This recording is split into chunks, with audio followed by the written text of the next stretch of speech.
میرے نزدیک آ کر موہد میرے دل کی ہر حسرت پوری کرنے والا تھا، لیکن مجھے خوف بھی ستانے لگا تھا کہ کہیں میں پکڑی نہ جاؤں، کیونکہ موہد پر دوائی کا اثر نہیں ہوا تھا، لیکن وہ پھر بھی میرے ساتھ کبڈی کرنے والا تھا۔ اس لیے اس نے اپنے شیر کو بھی پنجرے سے آزاد کر دیا، لیکن جب دروازے پر دستک ہوئی تو ہم ڈر گئے۔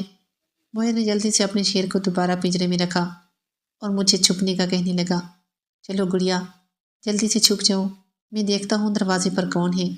میں گھبرائی اور اپنے کپڑے اٹھا کر واش روم میں جا کر چھپ گئی اور دروازے کے ساتھ کان لگا کر باتیں سننے لگی کہ کون آیا ہے۔ موہد نے اپنے کمرے کا دروازہ کھولا تو اس کا باپ کمرے میں داخل ہوا اور کہنے لگا، مجھے تمہارے واش روم میں جانا ہے۔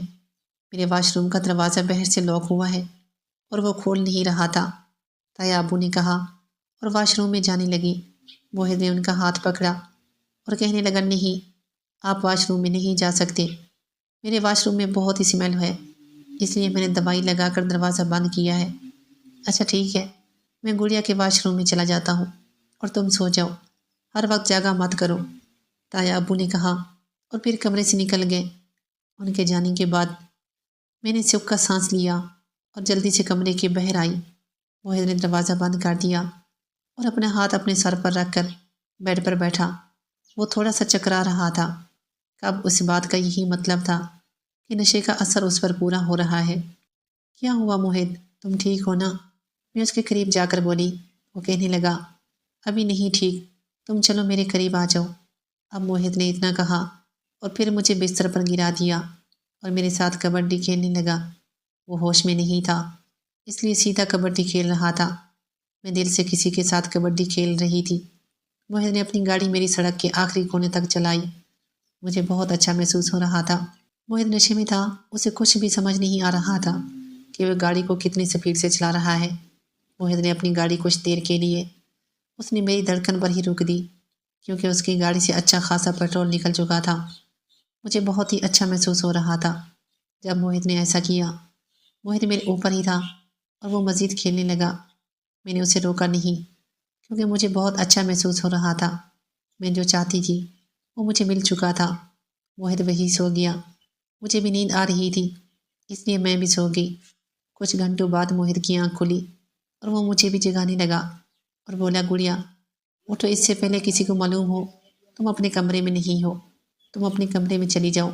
موہد کے جگانے کے بعد میں نے اپنی آنکھیں کھولی تو دیکھا موہد اب بھی میرے اوپر ہی جھکا تھا۔ اسے دیکھ کر میں مسکرائی اور کہنے لگی، موہد؟ وہ بولا، ہاں میں ہوں، چلو اٹھو جلدی سے، موہد نے کہا اور مجھے اٹھایا اور میں بستر کی حالت دیکھنے لگا۔ بستر بہت ہی گندا ہوا تھا۔ بستر کو دیکھنے کے بعد وہ میری جانب دیکھنے لگا اور کہنے لگا، مجھے معلوم نہیں گڑیا کہ میں اس حد تک آگے کیسے نکل گیا، مجھے کچھ بھی سمجھ نہیں آ رہا کہ میں اتنا پرجوش کیسے ہو گیا۔ وہ کچھ سوچتے ہوئے بولا، یہ میرے پاس اچھا موقع تھا اس کی شرمندگی کا ناجائز فائدہ اٹھانے کا۔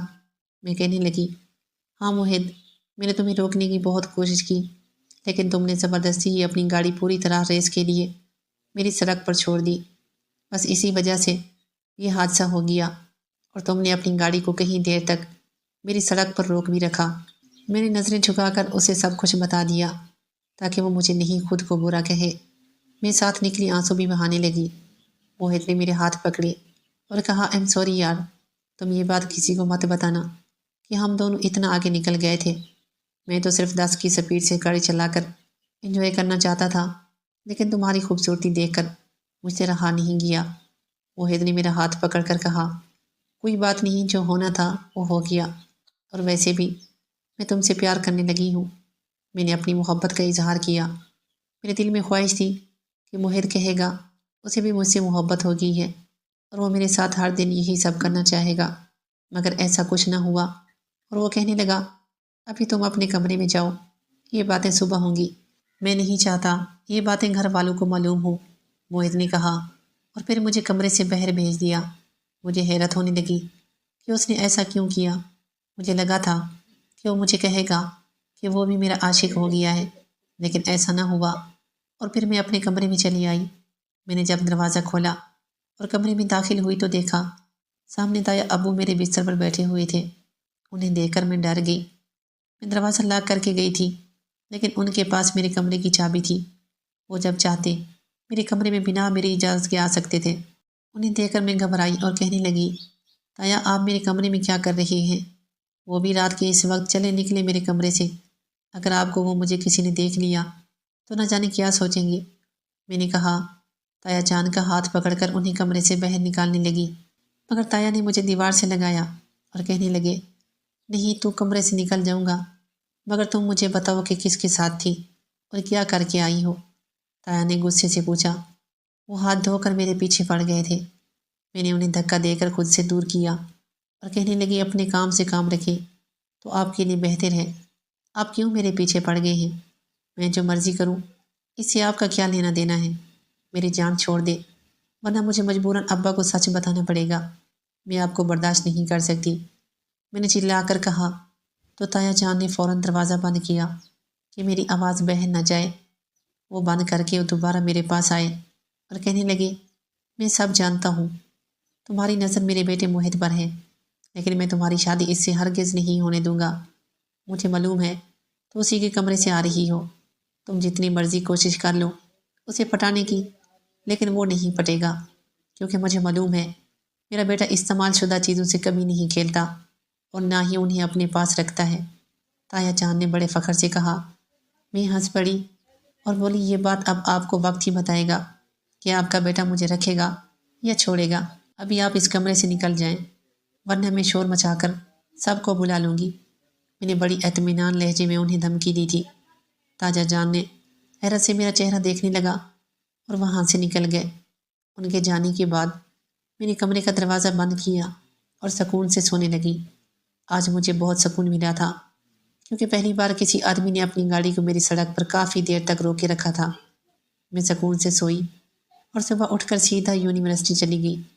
جانے لگی، راستے میں مجھے موہت مل گیا اور میں اس کے ساتھ گاڑی میں بیٹھ گئی۔ میں تھوڑا پریشان تھی، وہ سمجھ رہا تھا رات ہمارے درمیان جو کچھ ہوا اس کی وجہ سے پریشان ہوں۔ وہ مجھے تسلی دینے لگا اور بولا، تم پریشان مت ہو گڑیا، ایسا ویسا کچھ نہیں ہوگا، مجھے یقین ہے، اور اب ہم دوبارہ کریں گے بھی نہیں۔ موہت کی یہ بات سن کر میں اداس ہونے لگی اور بولی، یہ کیسے ممکن ہے میں تم سے دور رہوں؟ جب سے رات سے ہم نے کبڈی کھیلی ہے مجھے بے چین ہونے لگی ہے، بلکہ میرا ابھی سے من چاہ رہا ہے کھیلنے کا۔ میں نے موہت سے اپنے جذبات کا اظہار کیا۔ وہ چونک کر مجھے دیکھنے لگا اور بولا، یہ تم کیا کہہ رہی ہو یار؟ میں رات والے حادثے کو لے کر اب تک اداس ہوں اور تم دوبارہ سے کھیلنے کا کہہ رہی ہو؟ موہت نے انکار کر دیا۔ مجھے مجبوراً پھر کچھ اور کرنا پڑا، اس کے ساتھ وہ بھی چلتی گاڑی میں۔ ناظرین، اس کہانی کا بقیہ حصہ اگلی ویڈیو میں اپلوڈ کیا جائے گا۔ آپ سے گزارش ہے کہ اس چینل کو سبسکرائب کر لیں۔